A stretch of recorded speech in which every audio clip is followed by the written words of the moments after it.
Our word for the day is gwapo or pogi, which means handsome.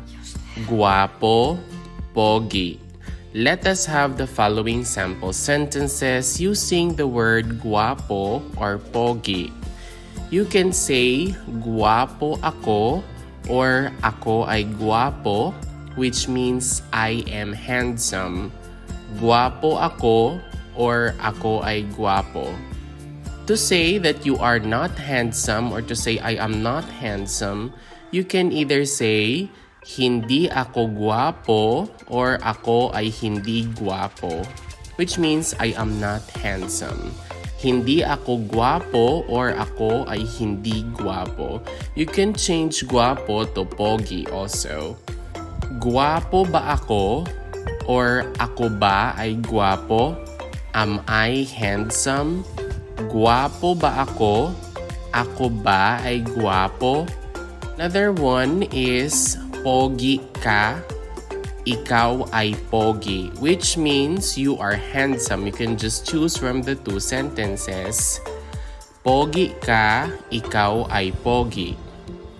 To say you are not handsome, that is, ikaw ay hindi pogi or hindi ka pogi. You are not handsome.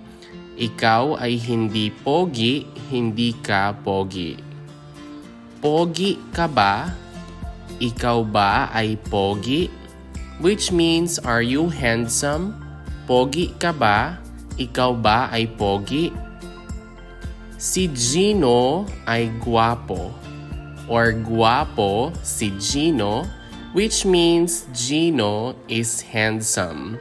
Si Gino ay gwapo, gwapo si Gino. Si Gino ay hindi gwapo. Hindi gwapo si Gino. This means Gino is not handsome. Si Gino ay hindi gwapo or hindi gwapo si Gino. Si Gino ba ay gwapo? Gwapo ba si Gino? Is Gino handsome? Si Gino ba ay gwapo? Gwapo ba si Gino? Sina Gino at Gian ay mga gwapo. Mga gwapo sina Gino at Gian.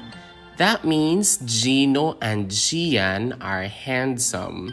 Sina Gino at Gian ay mga gwapo. Mga gwapo sina Gino at Gian. Sina Gino at Gian ay hindi mga gwapo. Hindi mga gwapo sina Gino at Gian.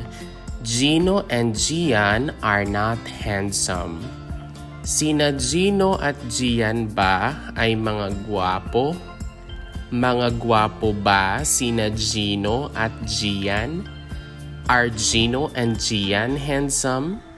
Sina Gino at Gian ba ay mga gwapo?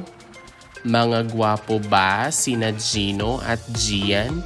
If you learned something new from this video, please don't forget to click like, leave a comment, and subscribe. Moreover, you might also want to watch the next video on the screen. Maraming salamat, thank you for watching, and see you in the next video.